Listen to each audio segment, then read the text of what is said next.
TED Talk. Alrighty, so agriculture is a huge part of our world, society, and our community. My name is Gillian Bowerston, and I'm currently serving as our chapter's reporter.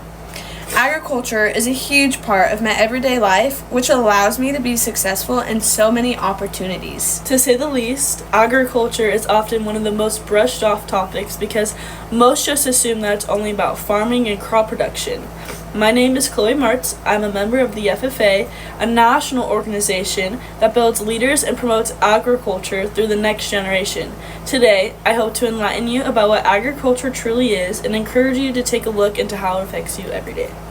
Looking into Calaveras County, our county's top commodity includes fruit and nut crops, wine grapes, field crops, apiary products, nursery crops, livestock, and poultry. Not only are these commodities a vast of our county, cattle and calves are number one leading commodity in Calaveras County. Yeah, so talking to one of our former alumni from Calaveras High School, Ms. Kuntz, states that our county has the resources available for quality cattle operations, such as land, water, and infrastructure. Our county has a long history of generational cattle ranchers who have been stewards of their lands, which allows them to be successful. To be honest, I feel like our county is really good about supporting each other, especially when it comes to cattle operations. I mean, so many people I know out here raise cattle. I mean, students from our high school, they breed cattle, they do other stuff. And I mean, animal production, that's one part of agriculture. I mean, that's just a small section that you can be in. And I also think that you can grow into so many different other things, but cattle is one of the biggest ones in our county, and so many people do it, and it's such a good community of people that you're able to just kind of work with other people. Yeah, so basically, like what Chloe was saying, Calaveras County does have its own little young farmers and ranchers, and that's not a business, but an organization where young cattle farmers and even just ranchers and farmers in general come together, and they have monthly meetings to support the young because they want so many young agriculturalists to come in and branch out.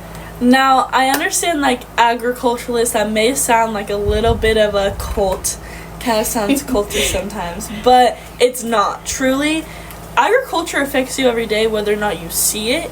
And a lot of the times, whether you believe it or not, there's actually 7 different pathways of agricultural jobs that you can go into, and you might not realize that you're going into a job that is embedded in agriculture, or you might know if you're taking ag classes, but truly, like, you don't really see it until people talk about it. I mean, there's animal systems, environmental service systems, food products and processing systems, natural resource systems, plant systems, and then lastly, power, structural, and technical systems, which a lot of kids who take ag tech actually go into whenever they enter into the workforce after high school. Another thing that a lot of students and even individuals don't realize, but the people on the road who are doing road work, that's something in agriculture that a lot of people just don't view. Like Chloe stated, the 7 pathways related to agriculture, almost, I would say about 95% of jobs have some sort of involvement in the agriculture, because that could be handling food on a daily basis, our lunch ladies, our agricultural teachers, our veterinarians, our road work construction people. There are so many jobs in agriculture that people don't view, they don't see. 100%. And it's definitely an overlooked community. I mean, we support the country. Without agriculture, you wouldn't have food, you wouldn't have clean water. I mean, it takes people to clean your water, and to do that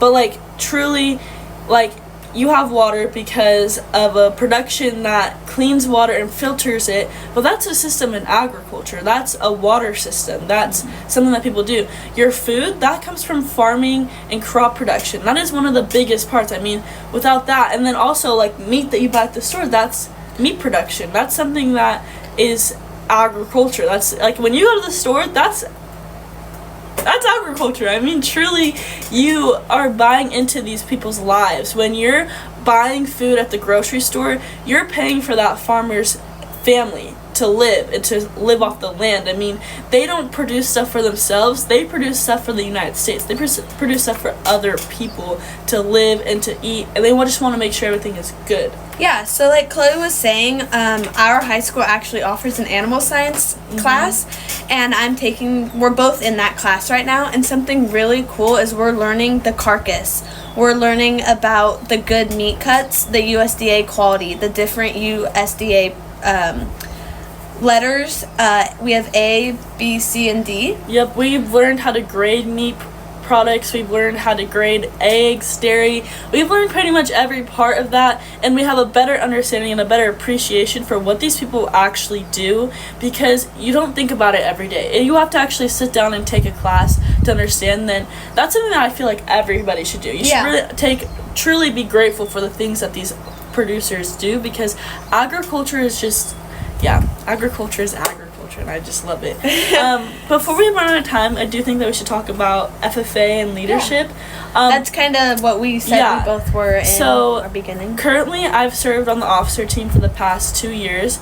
I'm serving as the vice president right now, and Gillian? I'm serving as our reporter. And we'll both be on the officer team next year. But FFA is such a huge organization with so many students. I mean, California alone has one of the largest population of students, I think, ever to be had. And one of the best things about it is that they offer CDs and LDs. So we compete in public speaking contests. We compete in different teams, like meat judging teams. There's the cattle dairy. Yep. There's preliminary procedure. There's so many different things that they offer for students for you to grow as a leader, so you can use that not only in your everyday life but also in the future. I mean, these things that we learn today are things that every student should be learning. And even though, yes, we are basing it in agriculture, that's just one part of it. You can use these skills anywhere you go. And also, I just think it's such a nice organization to be in, because it helps you for the next step in life. I mean, it really just prepares you for the future and what you want to do, because there's so many things you can do outside of FFA. Yeah. So just to kind of like pull this together to our AP Lang class, which this is for, one rhetorical choices we are bringing back a lot is the usage of repetition. We are repeating what agriculture brings to us, how a lot of people don't realize it, and really how it has impacted us and even people in our county. Not only that, but we're trying to convince you all why agriculture is so important, why it's so important to understand what it is, and why to appreciate it, because not many students do, and it really takes you to just hear about it and read about it to understand the importance of agriculture. I'm just putting a big emphasis on that. So I think we went over our time, but hope you enjoyed our video. Thank you.